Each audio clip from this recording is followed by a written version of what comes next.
Tingnan nyo po yung mga banyaga. Kung sino pa po yung mga banyaga, siya pa talaga yung tumitindig sa gilid natin, mga bossing. Sila pa po yung talagang walang sawang nakasuporta po sa atin, mga bossing. Yung mga yung mga DDS Di ba?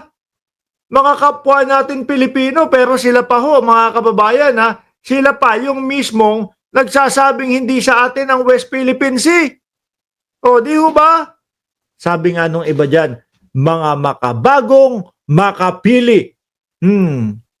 The United States call on China to abide by the 2016 o sumunod doon sa 2016 arbitral ruling and to cease its dangerous and destabilizing conduct. Ano po ba yung ruling ng UNCLOS, mga kababayan, mga bossing Chief Amo Sir noong 2016? Di po ba yun yung napagwagian natin? Di po ba sa atin po inaward, mga kababayan, ang karapatan sa West Philippine Sea? Tapos sasabihin ninyo, naku po, si Pangulong Bongbong Marcos, isinusuong lang tayo sa giyera. Hindi. No? Marunong lang at alam lang ng gobyernong ito na tindigan po kung ano ang meron tayo. Marunong lang ipaglaban ang gobyerno na ito kung ano po ang meron tayo. Hindi po kagaya nung administrasyon dati. Mahina. No? Yung administrasyon dati, duwag. No? Pero sila pa ho yung may ganang magsabi ho, mga kababayan, na mahina ang Pangulong Bongbong Marcos. Takot ang Pangulong Bongbong Marcos. Weak ang Pangulong Bongbong Marcos. Pero sa mga nakikita ho natin, mga kababayan, lalong-lalo na po, diyan sa pagtindig sa West Philippine Sea, alam natin kung sino talaga ang weak at kung sino talaga ang malakas. Ang weak, yung utusan lang ng China. Ang weak, yung pag nagalit ang China, tameme na lang. Ito po, gobyerno natin sa pangunguna ni Pangulong Bongbong Marcos, pinapaalis yung mga missile. Ano sabi ni Pangulong Bongbong Marcos? Aalisin ko yan pag tumigil kayo nung mga sa amin, pambubuli sa amin. Di ba? Kasi may ipinaglalaban tayo, mga bossing. No? Na kung sana, doon pa lang po sa pagkakaupo ng dating Pangulong Duterte, ipinaglaban niya na yan, mga kababayan, yung China, hindi po magkakapal ng muka kung ano po yung mga ginagawa nila ngayon. Makakapal na muka, bakit to? Pinakapal ang muka ng dating Pangulong Duterte. Ipinamukha na ang mamamayang Pilipino o ang bansang Pilipinas ay sunod-sunuran sa kanila. Di ho ba? Sorry. Iba ang gobyernong ito. Iba yung kay Pangulong Bongbong Marcos. Kay Pangulong Bongbong Marcos, titindigan yan at hindi po hayaan na di gatitingho ng ating teritoryo ay mapupunta po sa iba. Ito, inayupak, pinabayaan ito. Rodrigo Duterte, aminado ka ba, pinabayaan mo ang Pilipinas? Aminado ka ba na ginawa mo lang chuchu ang Pilipinas sa kamay ng mga Chinese o sa kamay ng mga ng China? Yun ang nakita natin. Yun ang naramdaman natin. Pero iba ang sinasabi sa atin. Ano sabi ng dating Pangulo Duterte?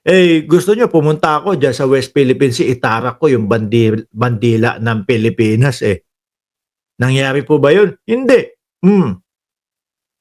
Baka sabihin ng mga DDS, naku, siraulo yata itong si Mark Ramos Biruin mo, gusto patawirin ng naka-jet ski si Rodrigo Duterte tas itatarak, naniwala naman. Hindi, alam namin ang ibig sabihin niya doon. Hindi naman kami kagaya ninyong mga DDS na uto-uto, no? Alam namin na ang ibig sabihin niya doon ay ang pagtindig sa West Philippine Sea. Hindi kami umaasa. Nagagamit siya ng jet ski papunta doon. Hindi yun ang inaasahan namin. Ang inaasahan namin at hinihintay namin, yung ipagtatanggol niya ang ating bayan, na saktong-sakto ha, puntos niya na ho yan sana. Puntos na ho na niya sana yan, mga kababayan, para mas lalong kampihan ng buong mundo, mas lalong kampihan ng mga kalapit bayan natin. Pero hindi. Sabi nga ng dating Pangulong Duterte, papel lang yan. Di ba? Tubig lang yan. Iniikutan na ng helicopter ng China yung teritoryo ng Pilipinas. Bato lang naman yan. Di ba? Susunod na araw, umikot ulit. Sabi ng China, hindi naman tayo pinapansin eh. Kahit lumagpas tayo ng 1 milya, hindi naman pinapansin. O 2 milya naman sa susunod. Bato lang yan, sasabihin na naman ng dating Pangulong Duterte. Wala yan, no?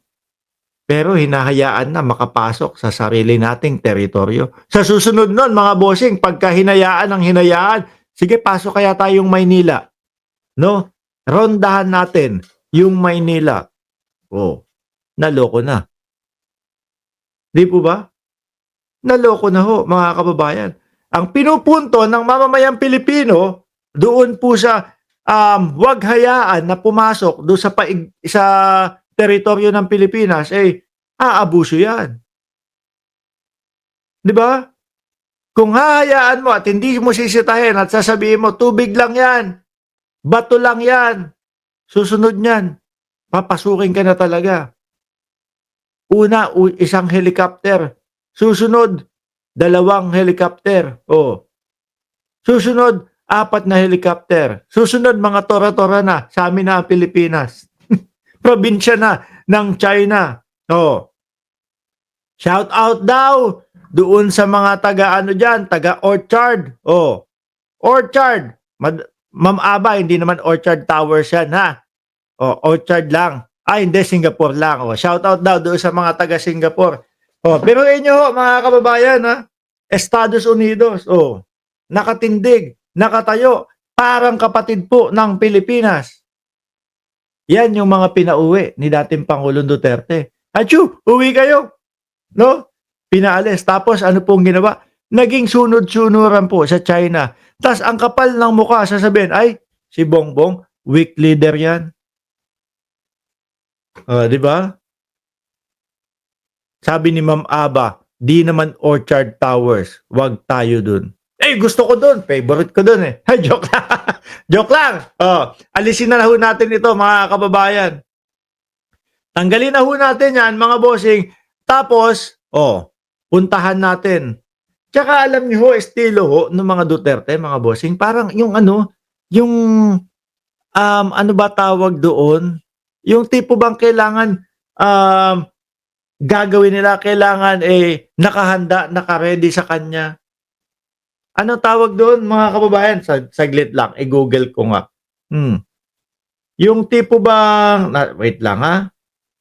Saan ba yun? Yung tipo bang lagi silang entitled?